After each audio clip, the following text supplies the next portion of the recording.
Greetings, fellow scribes! Welcome back to the archive! This week, I continue my series on Battletech with the conclusion of the universe history section. And I'm going to be talking about the Dark Age, the single most divisive era among the fan base. While there are fans who kind of were upset over the clan invasion, over the FedCom Civil War, and a number who really didn't like the thing the Word of Blake did, a lot didn't like the Dark Age. And this is because of some early issues with presentation. And that's going to be part of what I'm going to be talking about with this week's video. So sit back, relax, and enjoy as we talk about when Jordan Wiseman tried to take Battletech back to its roots, but messed up. One of the things you have to understand about the Dark Age era is, while every era in a way is contrived, the Dark Age era was done in such a way that it really got under fans' skin. Until the end of the FedCom Civil War, you had a period where battle mechs were getting more and more common and more complex and higher tech. And then you have a time jump of 70 years. And suddenly, bam! Battle mechs are rare? What? People are fighting with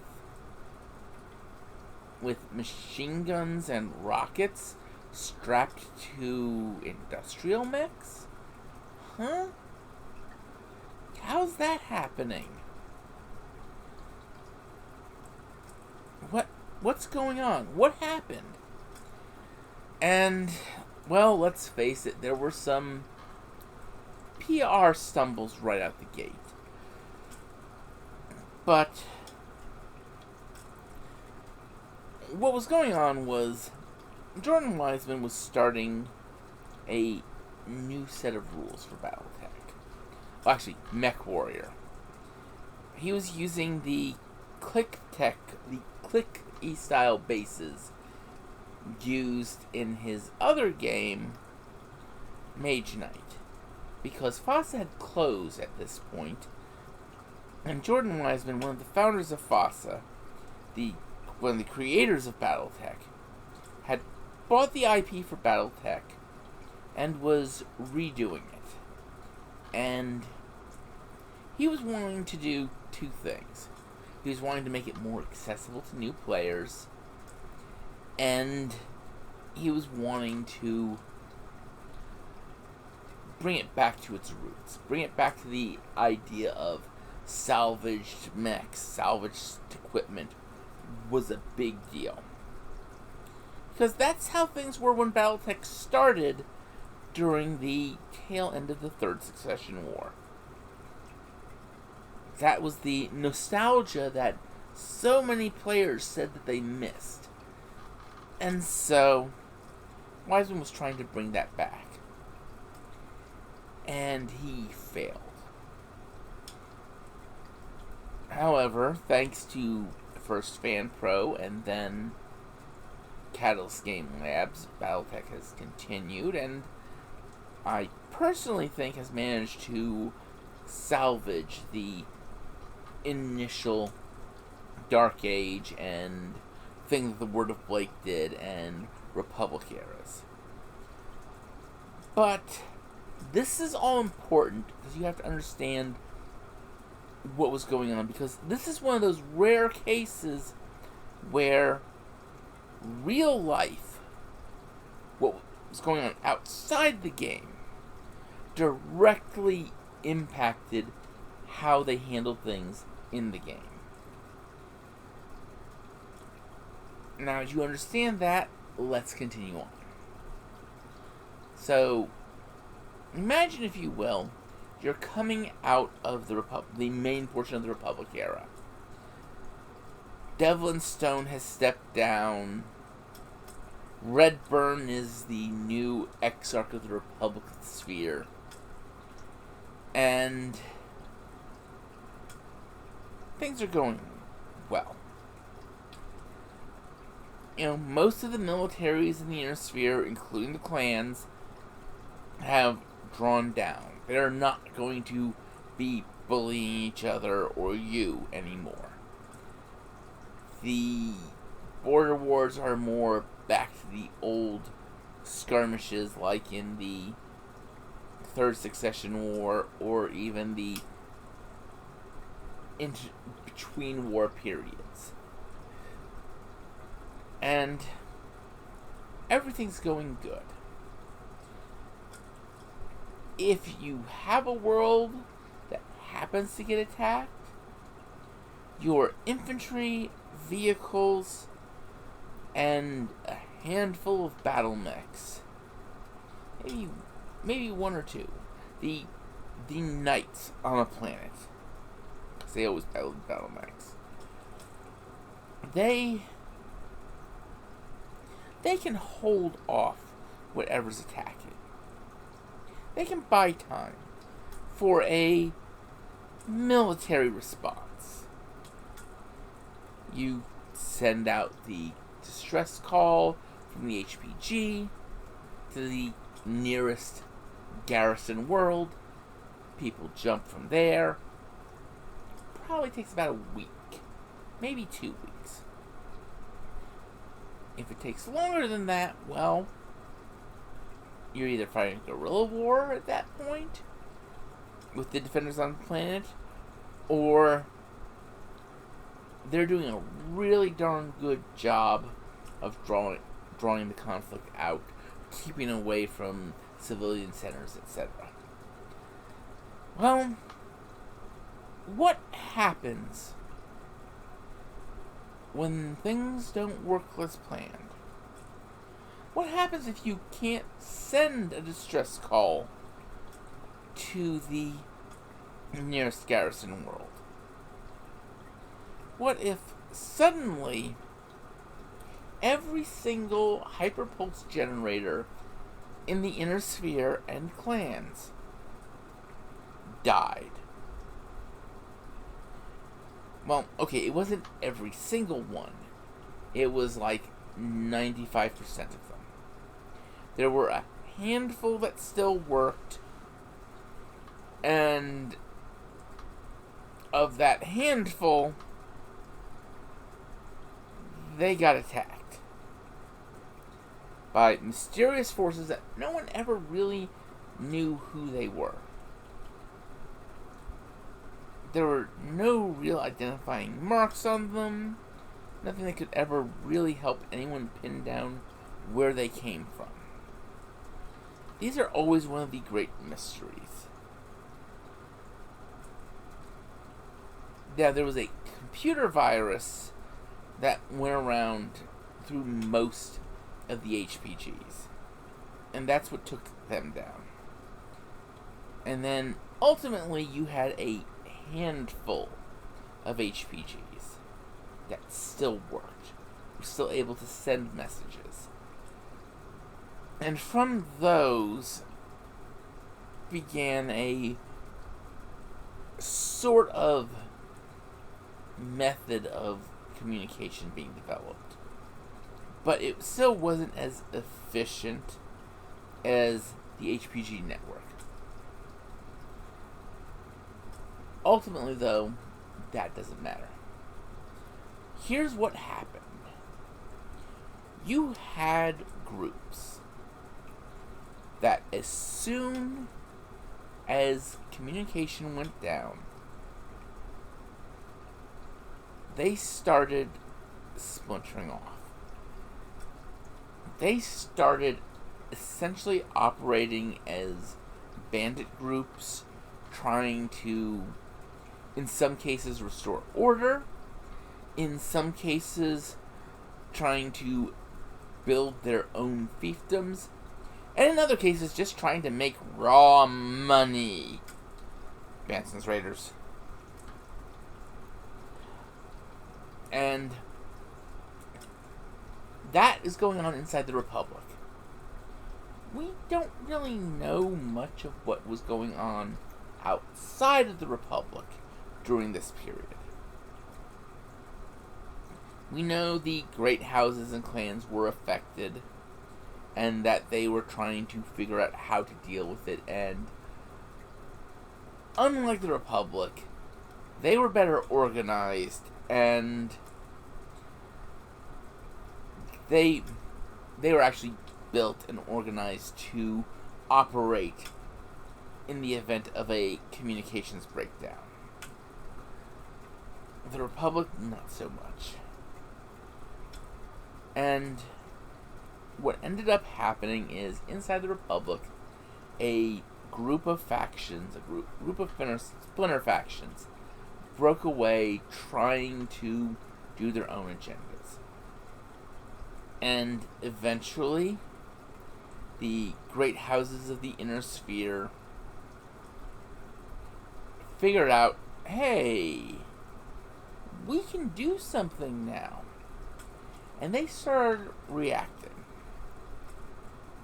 It started with the Capellan Confederation doing another Capellan crusade into the Republic of the Sphere, liberating formerly Capellan worlds from the tyranny of the Republic of the Sphere.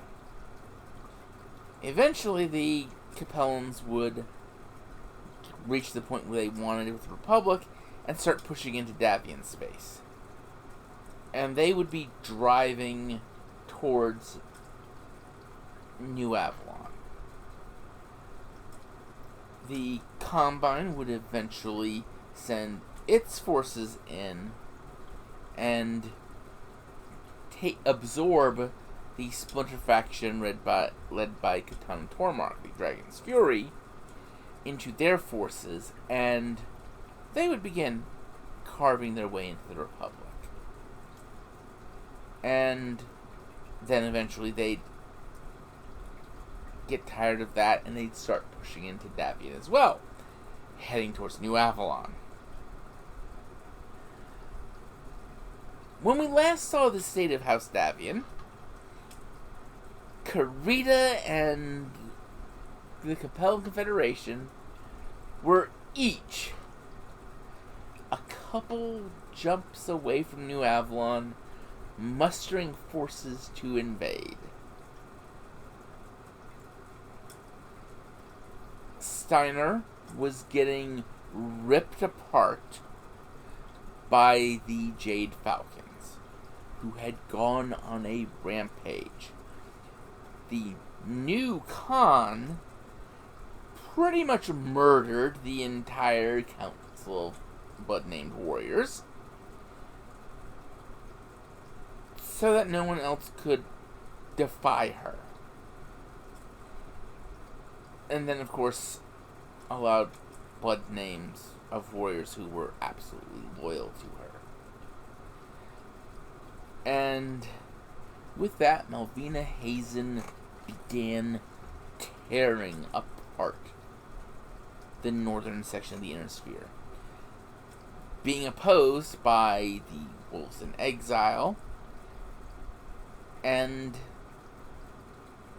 the Kellhounds mercenary unit. And then things get really messy. So the current sitting Archon of the Lyran Commonwealth, Melissa Steiner II, is not as savvy as her mother. She decides she's going to make a deal with Clan Wolf. Not Clan Wolf in Exile, the Crusader Wolves. She's going to offer them transport away from where they are. and safe passage, as long as they go ahead and invade the former Free Worlds League. You see, one of the results of the thing that the Word of Blake did was a utter failure of the Free Worlds League to maintain unity. And so it fell apart into its separate factions. There were efforts being made to reunify the Free Worlds League. And in fact, it was just beginning to solidify, with certain exceptions, Regulus being the big one. And so Clan Wolf comes into this area and begins fighting and taking world after world. And they jump into Atreus space. The new Captain General of the Free Worlds League makes a great big heroic speech about how the Free Worlds League will never surrender, yada yada. And the leader of the wolf forces, Alaric Wolf, goes, "Oh, yeah, we weren't actually here to take your world. We were just here to tell you, we're done fighting you. We have to go beat up on the Steiners now. Bye!" Okay, he didn't quite say it like that, but that's the gist. You see, there is this great mistake that keeps being made in Battletech. You think by now the leaders of the Inner Sphere would have learned their lesson. But no. They're still doing the same stupid thing over and over again. Melissa Steiner had come up with this brilliant idea that she would use delays in the transport of the wolf civilians, the wolf non-combatants, to their new homeland,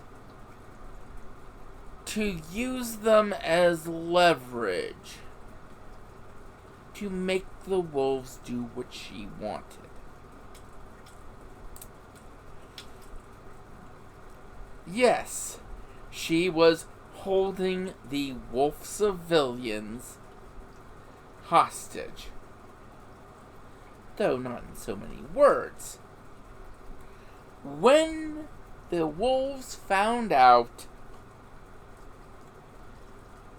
they were incensed. And they proceeded to turn around and attack the Lyrans. Oh, but they didn't attack the Lyrans the way the Lyrans thought they would.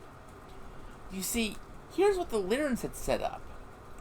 They had set up a sort of Pony Express system of jump ships from the worlds most likely to be attacked on the borders of their empire. The idea was these worlds would be attacked. And, well, the jump ships would jump out, relay to the next, jump, and those would then relay and jump. Well, instead of attacking those worlds first,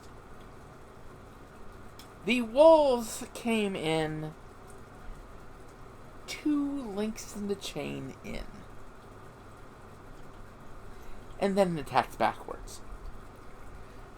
They took out the jump ships as soon as they arrived in system.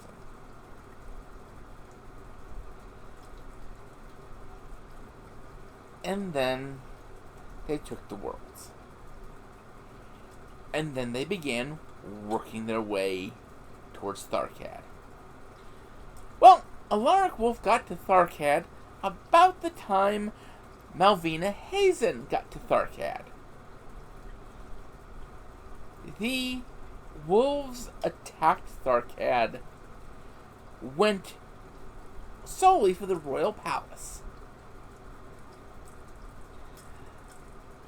Now, there are many things you can say about Melissa Steiner II.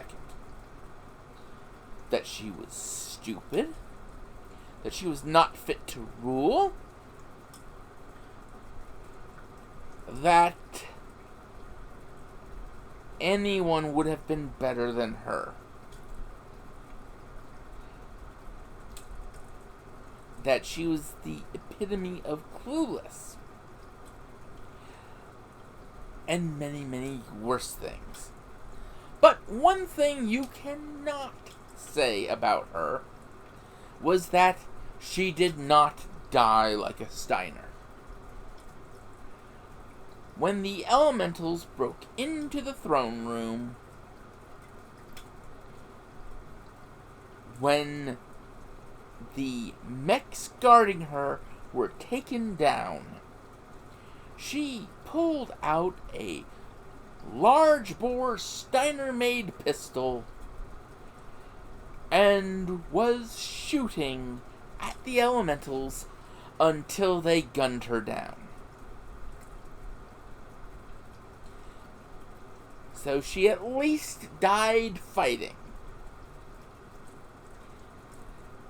And after that, after she was confirmed dead, the wolves left. Now, understand, the forces of Steiner had pulled forces from multiple worlds to defend Tharkad, the capital of the Lyran Commonwealth, from 2 clan forces. Because Alaric achieved his goal and then left, the forces that Steiner had brought were free to engage the Jade Falcons. And in fact, as a parting gift, Alaric even told the Steiner forces where the best places to hit the Jade Falcons were. This nearly killed Malvina Hazen. This left her in a coma for a period of time. And when she came out, she was even crazier. We're not going to go into this. Just understand, Malvina Hazen was absolutely insane. She took apart a nuke and put it into the water supply of a planet that required aquifers, that used massive aquifers to keep its water intact, to provide its drinking water. She condemned the world to a slow death by taking a salted nuke and putting the warheads into the world's water supply. Because they wouldn't bow to her. They wouldn't surrender to her. And she got worse. Much, much worse.